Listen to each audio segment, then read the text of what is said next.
WME Leant on Costner. Hello, I'm H.G. Tudor. Back in April, Harry's wife signed up to the WME agency.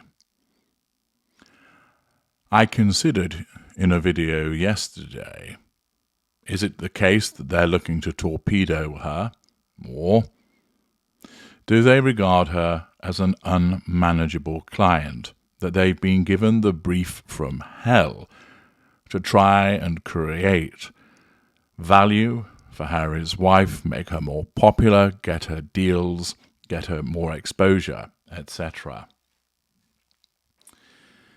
The conclusion, if you haven't already watched the video, was that she's an unmanageable client, and that, of course, stems from her narcissism. Notwithstanding the fact that she's not that clever, she's not particularly experienced in any fields other than grifting and spicy poontang, she, with her high-handed sense of entitlement, believes that she knows it all, that she knows better than the experts, that it's her way that will succeed. And notwithstanding the repeated failures that have occurred as of late, that will not deter her from continuing to suggest that the method that she puts forward is the most appropriate. She, like many narcissists, is incapable of learning from the mistakes because she doesn't make any mistakes. They're your mistakes, her mistakes, his mistakes, but not the mistakes of Harry's wife. Information has now come forward to suggest, and it's not really a surprise, that the WME agency, which also represents Kevin Costner, lent upon him pretty hard.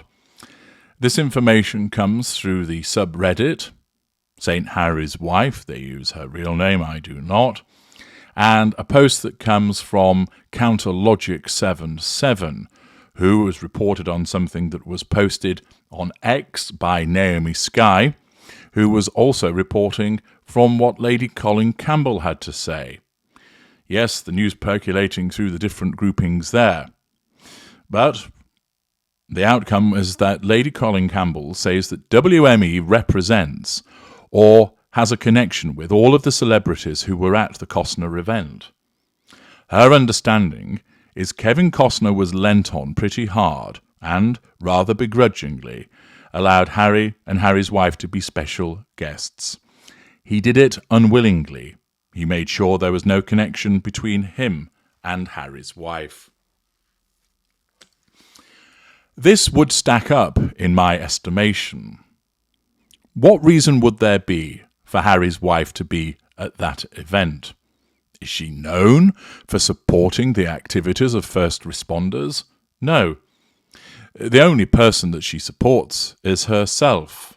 Such as her narcissism, she can't even make a decent fist of making it look like she represents various charitable organisations with conviction.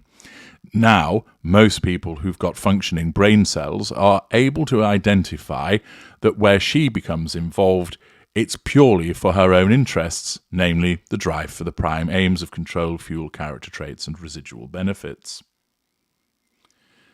Thus, why would she be at such an event? Other than it serving her purposes, she would not.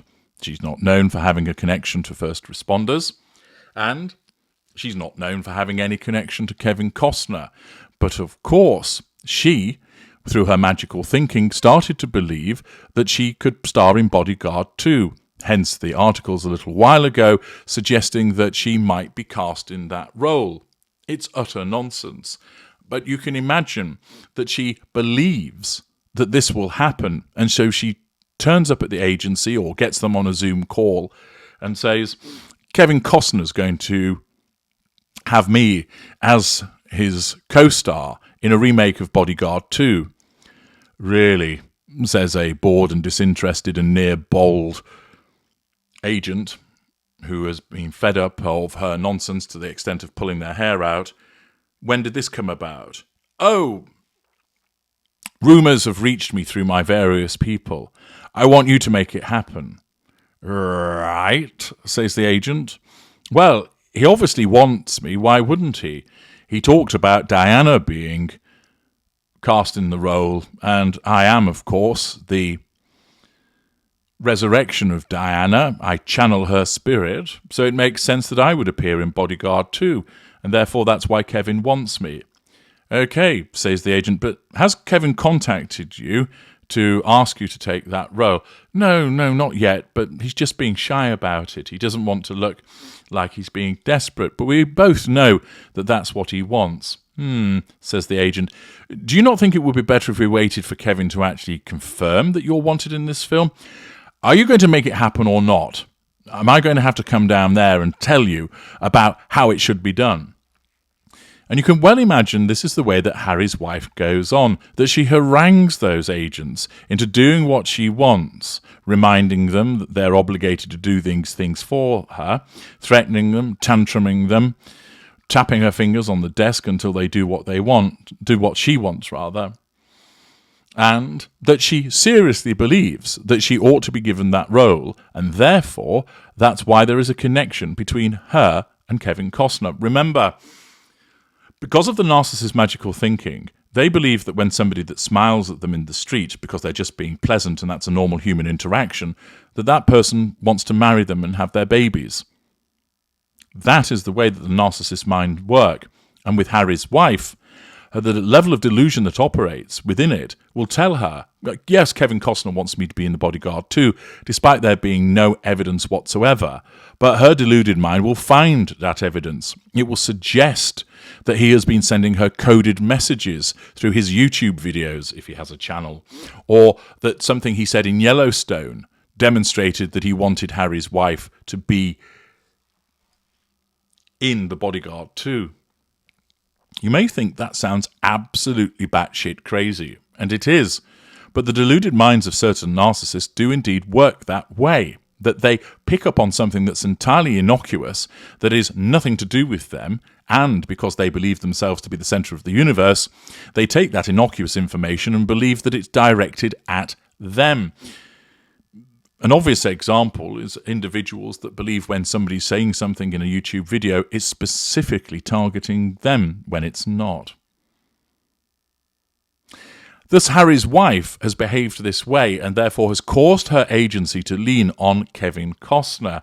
He, of course, is singularly unimpressed by this, doesn't see why Harry's wife should be there, let alone be a special guest. And it all stacks up with regard to his subsequent behaviour that you have no doubt seen in the various videos that have been circulating, whereby he doesn't acknowledge Harry's wife, as I explained to you yesterday, which caused her more wounding, that he doesn't make reference to her on the stage, that he isn't even looking at her, that he was simply very unhappy that she was involved.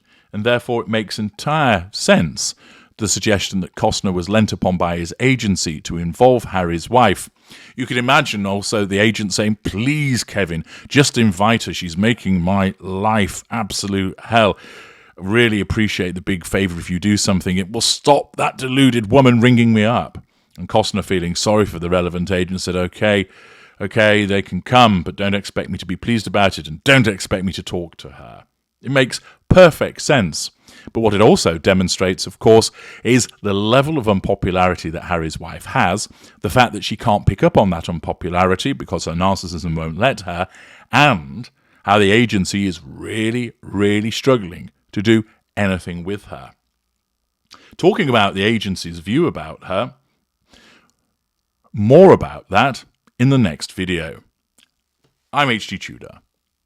Thank you for listening.